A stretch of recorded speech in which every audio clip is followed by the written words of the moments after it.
தந்தி தொலைக்காட்சி நேயர்களுக்கு வணக்கம். நல்லதை சொல்வோம், நல்லதை செய்வோம், நல்லதே நடக்கும். இன்று 22/7/2024 திங்கட்கிழமை, திருவோணம் நட்சத்திரம், இரவு 1 மணி வரை பிறகு அவிட்டம். இன்றைக்கு நான் உங்களுக்கு சொல்ல இருக்கிற நல்ல கருத்து பூக்களை பற்றிய ஒரு கவிதை. முன்னாடியும் சொன்னேன் உங்களுக்கு, எந்தெந்த பூ வச்சா என்ன இருக்கும். பெண்களுக்கு நிறைய பேன் இருக்கு இல்லையா, அந்த பேன்களை விரட்டுகிற ஆற்றல் எதுக்கு இருக்குது அப்படின்னா, பூ வச்சோம்னா பேன் நிறைய வரும்பாங்க. ஆனால் துளசின்னு ஒன்று இருக்கு இல்லையா, அந்த துளசி இலையை சொருகி வச்சுக்கிட்டோம் அப்படின்னா தலையில் அந்த பேன்களெல்லாம் ஓடிடுமா. இதெல்லாம் வச்சு ஒரு கவிதை இருக்குது. தாழம்பூ கபம் குறைக்கும். தாழம்பூ கபம் குறைக்கிற ஆற்றல் உண்டாம்.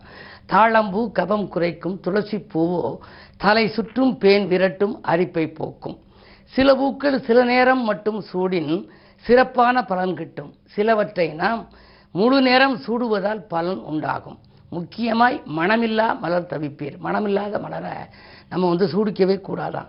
ஜாதி மல்லி, செவந்திப்பூ, சந்தனப்பூ, தக்கவிதம் கதம்பம்போல் சேர்த்து கட்டி பாதிரிப்பூ, கருங்குவளை இணைத்து சூடின், எல்லாம் சேர்த்து கதம்ப மாதிரி வச்சு சூடுனா பாதம் வரை கூந்தல் அது நீளம் வாய்க்கும். சில பேருக்கு பார்த்தீங்கன்னா கூந்தல் நீளமாக இருக்கும். இந்த தலையில் நோய் வந்தால் எந்த கோயில் போகணும் தெரியுமா? சௌரிராஜ பெருமாளுக்கு போய் கும்பிடணும் ஒன்று. ரெண்டாவது, சிவாலயம்னு போகிறபோது குடுமியான் மலைன்னு ஒன்று புதுக்கோட்டை பக்கத்தில் இருக்குது. இறைவனுக்கே குடுமி இருந்ததாக சொல்லுவாங்க. அது மாதிரி குடுமியான் மலை மாதிரி ஸ்தலங்களுக்கு யோக பலம் பெற்ற நாளில் போகணும்.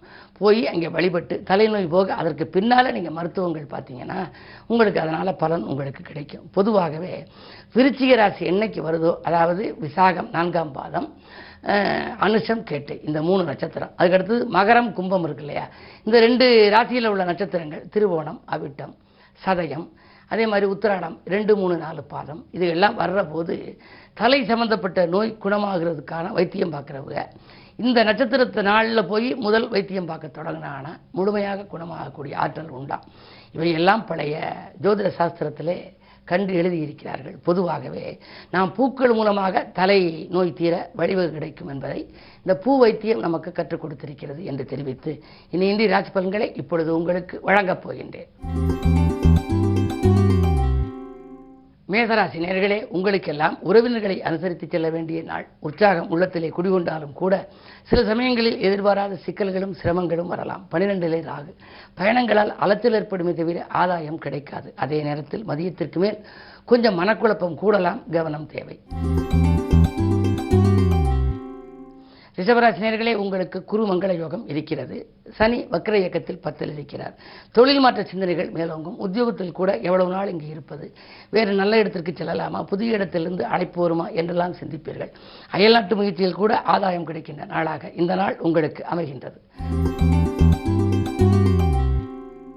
மிதுன ராசி நேயர்களே, உங்களுக்கு சந்திராஷ்டமம். எதை செய்தாலும் யோசித்து செய்ய வேண்டும். எதிரிகளின் தொல்லை அதிகரிக்கும்.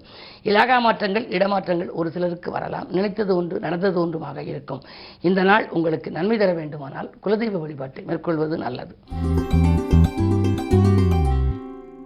கடகராசி நேயர்களே, உங்களுக்கெல்லாம் அஷ்டமத்து சனியின் ஆதிக்கம் ஒருபுறம். அதே நேரத்தில் ராசியிலேயே 3 கிரகங்கள் முற்றுகையிட்டிருக்கின்றன. சூரியன், புதன், சுக்கிரன். ஏற்றுக்கு பூட்டியாக இருந்தவர்கள் விலகுவார்கள். எடுத்த காரியம் எளிதில் வெற்றியடையும். இல்லத்திலே நல்ல சம்பவம் நடைபெறும். பொது வாழ்வில் உள்ளவர்களுக்கு புதிய பொறுப்புகள் கிடைக்கலாம். பயணங்கள் கூட பலன் தருவதாக அமையும் நாள் இந்த நாள். சிம்மராசி நேயர்களே, அஷ்டமத்திலே உங்களுக்கு ராகு. அஷ்டமத்தில் ராகு இருந்தால் அலைச்சல் அதிகரிக்கும், ஆதாயம் கிடைக்காது. நண்பர்கள் கூட பகையாகலாம். சில புதிய முயற்சிகளில் ஈடுபடுவீர்கள். ஆனால் காரியம் நடப்பதில் கொஞ்சம் தாமதம் ஏற்படும். உத்தியோகத்தில் மேலதிகாரிகளின் கோபத்திற்கு ஆளாக நேரிடும். இல்லத்திலும் சரி, உள்ளத்திலும் சரி அமைதி கிடைக்காத நாள் என்பதனாலே இன்று ஆலய வழிபாட்டை மேற்கொள்வது நல்லது. கன்னிராசி நேயர்களே, உங்களுக்கெல்லாம் இன்று செயல்பாடுகளில் வெற்றி கிடைக்கும் நாள்.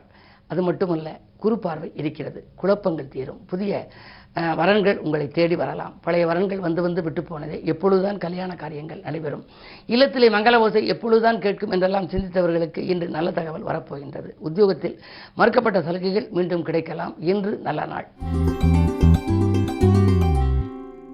துலாம் ராசி நேயர்களே, உங்களுக்கு விரயங்கள் கூடும் நாள். வீட்டு தேவைகள் அதிகரிக்கும். ஒரு கடனை அடைக்க மற்றொரு கடன் வாங்கும். சங்கிலி தொடர்புல கடன் வாங்கும் சூழல் உருவாகலாம். உத்தியோகத்தில் மேலதிகாரிகள் இணக்கமாக நடந்து கொள்ள மாட்டார்கள். உங்கள் முன்னேற்றத்தை சக பணியாளர்களிடம் நீங்கள் விவரிக்க வேண்டாம், அதனால் பிரச்சனைகள் வரலாம். விருச்சிக ராசி நேயர்களே, உங்களுக்கு நல்லவர்களின் தொடர்பால் நலம் காணுகின்ற நாள். கூடுதல் லாபம் தொழிலிலே கிடைக்கும். வியாபாரம் தொழிலில் கணிசமான லாபம் கைகளிலே புரளும்.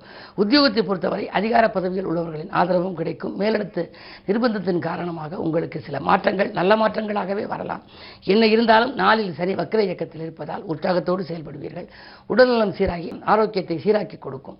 இன்று உங்களுக்கு ஒரு யோகமான நாள். மேலும் நன்மை தர வழிபாட்டை மேற்கொள்ளுங்கள். தனுசு ராசி நேயர்களே, உங்களுக்கெல்லாம் அஷ்டமத்திலே சூரியன். அரசு வழியில் ஏதாவது எதிர்ப்புகள் வரலாம். அதே நேரத்தில் அரசியல்வாதிகளாலும் உங்களுக்கு பிரச்சனைகள் உருவாகலாம். உத்தியோகத்தில் சில சலுகைகள் மறுக்கப்படலாம். பணி ஓய்வுக்கு பிறகு கிடைத்த வேலை கூட மீண்டும் பறிபோகிறது என்று நீங்கள் கவலைப்படுவீர்கள். என்ன இருந்தாலும் இன்று பொறுமையும் நிதானமும் உங்களுக்கு தேவை. மகர ராசி நேயர்களே, உங்கள் ராசியிலேயே சந்திரன் 7க்கு அதிபதி இருப்பதனாலே கல்யாண கனவுகள் நனவாகும். வீக்கும் தகவல் வீடு வந்து சேரும். பொருளாதார நிலை திருப்தியாக இருக்கிறது. வாங்கல் கொடுக்கல்கள் சீராகவும் சிறப்பாகவும் இருக்கும். அஞ்சல் வழியில் வரும் தகவல் அனுகூலமான தகவலாக இருக்கும். அயல்நாட்டிலிருந்து கூட ஒரு சிலருக்கு அழைப்புகள் வரலாம். பிள்ளைகள் வழியில் வரும் தகவல் பெருமைக்குரியதாக இருக்கும். கும்பராசி நேயர்களே, உங்களுக்கெல்லாம் இடமாற்ற சிந்தனைகள் மேலோங்கும் நாள்.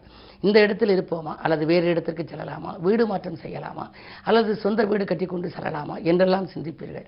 மனக்குழப்பத்திற்கு விடை கூறுவதற்கு உங்களுக்கு அருகில் இருக்கும் அனுபவஸ்தர்கள் தான் கை கொடுத்து உதவுவார்கள். மேலதிகாரிகள் உங்களுக்கு உத்தியோகத்தில் சில நுணுக்கங்களை கற்றுக் கொடுக்க முன் வருவார்கள். சக பணியாளர்களால் ஏற்பட்ட சங்கடங்கள் இன்று தீரும். மேலும் இன்று மாலை நேரத்தில் வரும் பயணம் மகிழ்ச்சி பயணமாக இருக்கும். மீனராசி நேயர்களே, உங்களுக்கெல்லாம் பண தேவைகள் கடைசி நேரத்தில் பூர்த்தியாகும் நாள். பாகப்பிரிவினர்கள் சுமூகமாக முடியலாம். உடன்பிறப்புகள் உங்களுக்கு உறுதுணையாக இருப்பார்கள். கடன் சுமை பாதிக்கு மேல் உங்களுக்கு குறைய புதிய வழி பிறக்கும். நண்பர்களின் ஒத்துழைப்பால் நன்மைகள் கிடைக்கின்ற நாள் என்று கூட சொல்லலாம். ஆனால் 7லே கேது இருக்கின்றார். வாழ்க்கை துணை வழியே சில பிரச்சனைகள் வந்து அலைமோதும். உறவினர்களாலும் உங்களுக்கு சில பிரச்சனைகள் வரலாம். கொஞ்சம் விட்டு கொடுத்து செல்ல வேண்டிய நாள். என்ன இருந்தாலும் பொறுமையும் நிதானமும் உங்களுக்கு இன்றைக்கு நன்மை செய்யும். மேலும் விவரங்கள் அறிய தினத்தந்தி படியுங்கள்.